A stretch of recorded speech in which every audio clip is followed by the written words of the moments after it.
قال انس اما انه كان اشبههم برسول الله كان جسد الحسین شبہ جسد رسول اللہ صلی اللہ علیہ وسلم۔ حضرت انس فرماتے ہیں صحابی رسول کا قول ہے، وہ صحابی جس صحابی نے میرے آقا کی بارگاہ میں 10 سال کا عرصہ تقریباً گزارا ہے اور میرے آقا کی خدمت کی ہے، وہ صحابی کہتے ہیں لوگوں تمہیں ایک بات نہ بتاؤں امام حسین کی، انہو کان اشبہہم برسول اللہ کان جسد الحسین شبہ جسد رسول اللہ، کہ اللہ کے نبی صلی اللہ علیہ وسلم کے جسم میں سب سے زیادہ مشابہ جو تھے وہ امام حسین تھے۔ امام حسین رضی اللہ تعالیٰ عنہ میرے آقا علیہ السلام کے جسم کے مشابہ تھے۔ اور اگر آپ کے عبادت کی بات کریں، آپ کی سخاوت کی بات کریں، ایک ایک بات جو ہے وہ بہت طویل ہے۔ لوگوں نے سمجھا کہ امام حسین شہید ہو گئے، شاید کوئی دین کا کام رک جائے گا۔ انہیں اس بات کا علم نہیں تھا کہ جس شیر کو ہم شہید کر رہے ہیں یہ تو آقا کریم علیہ السلام کے کندھوں پہ کھیل کے آیا ہے۔ جس آدمی کو، جس ہستی کو ہم شہید کر رہے ہیں، مارنے پہ تلے ہوئے ہیں، یہ تو وہ حسین ہے کہ جس کے لیے میرے آقا علیہ السلام اپنی نماز کو، اپنے سجدے کو لمبا کر دیتے ہیں۔ انہیں اس بات کا ادراک نہیں تھا کہ یہ تو وہ حسین ہے کہ یہ تو ہر وقت رب کی بارگاہ میں، اللہ کی بارگاہ میں جھکتے رہتے ہیں۔ رب کی بارگاہ میں ہر وقت جھکنا، روزے رکھنا، نمازیں ادا کرنا۔ علامہ جزری کہتے ہیں وَكَانَ الْحُسَيْنُ فَاضِلًا كَثِيرَ الصَّوْمِ وَالصَّلَاةِ وَالْحَجِّ وَالصَّدْقَةِ وَأَفْعَالِ الْخَيْرِ جَمِيعًا۔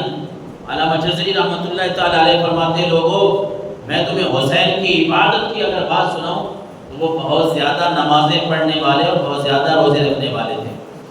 اگر میں تمہیں ان کی عبادت کا ذوق بتاؤں تو وہ حج کرنے والے تھے، صدقہ کرنے والے، بلکہ کہتے ہیں افعال الخیر جمیعاً، وہ ہر نیک کام کرنے میں بڑھ چڑھ کے حصہ لینے والے تھے۔ ایسی ہستی کو کیسے تم کہہ سکتے ہو کہ انہوں نے بغاوت کی ہے؟ ایسی ہستی کو تم کیسے کہہ سکتے ہو کہ وہ نعوذ باللہ کوئی باطل پہ تھے؟ یا کیوں نکلے؟ کیوں وہ نکلے تھے مدینہ منورہ سے؟ کیوں نکلے تھے مکہ مکرمہ سے؟ حضرت عبداللہ بن زبیر کے وہ تاریخی الفاظ ہیں قاتلان حسین کے لیے۔ حضرت عبداللہ بن زبیر نے فرمایا واللہ لقد قتلوه طویلا باللیل قیامه وکثیرا فی النہار صیامه۔ لوگوں تم نے کیا کر دیا ہے؟ واللہ لقد قتلوه طویلا، اللہ کی قسم تم نے ایسے آدمی کو مار دیا، ایسے آدمی کو شہید کر دیا جو طویلا باللیل قیامه، رات ہوتی ہے تو اللہ کے حضور ایک لمبا قیام کرتے ہیں، وہ نوافل پڑھتے ہیں، تم نے اس آدمی کو شہید کر دیا۔ وَكَثِيرًا فِي النَّهَارِ صِيَامُهُ، دن چڑھتا ہے تو اس ہستی کا روزہ ہوتا ہے جس ہستی نے یہ شہادت پیش کی، یا یوں کہے کہ لوگوں جس ہستی کے درپے تم ہو گئے ہو، جس کو تم مارنے پہ تلے ہوئے ہو، تمہیں پتہ بھی حضرت عبداللہ بن زبیر کہتے ہیں یہ کون ہے؟ یہ تو وہ حسین ہے جو رات کو رب کے حضور عبادت کرتے ہیں، صبح بھی رب کے حضور روزہ رکھتے ہیں۔ یہ تو رب کی رضا ہر وقت چاہتے ہیں۔ لوگوں تم نے ایسے آدمی کو شہید کر دیا، ایسے آدمی کو قتل کر دیا۔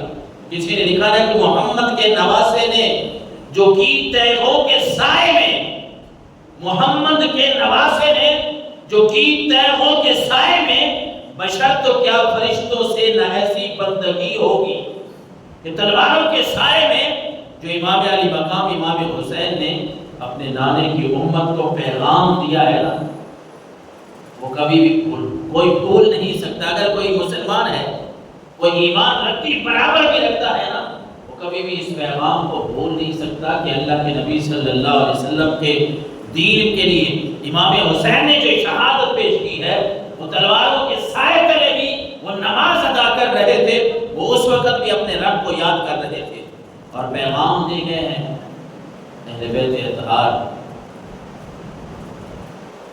وہ پیغام دے گئے ہیں، وہ بتا گئے ہیں۔ وہ کربلا کے تپتے ہوئے ریگستان میں امام علی مقام امام حسین کے ساتھ شہید ہونے والے وہ سارے لوگ یہ پیغام دے گئے ہیں کہ لوگوں کبھی بھی اللہ تبارک و تعالیٰ کی نافرمانی نہ کرنا، ہم جانے دے کے جا رہے ہیں، جانے دے کے، لیکن تمہیں یہ پیغام دے کے جا رہے ہیں کہ اللہ اور اس کے رسول کی فرما برداری پہ زندگی گزارو۔ اتنا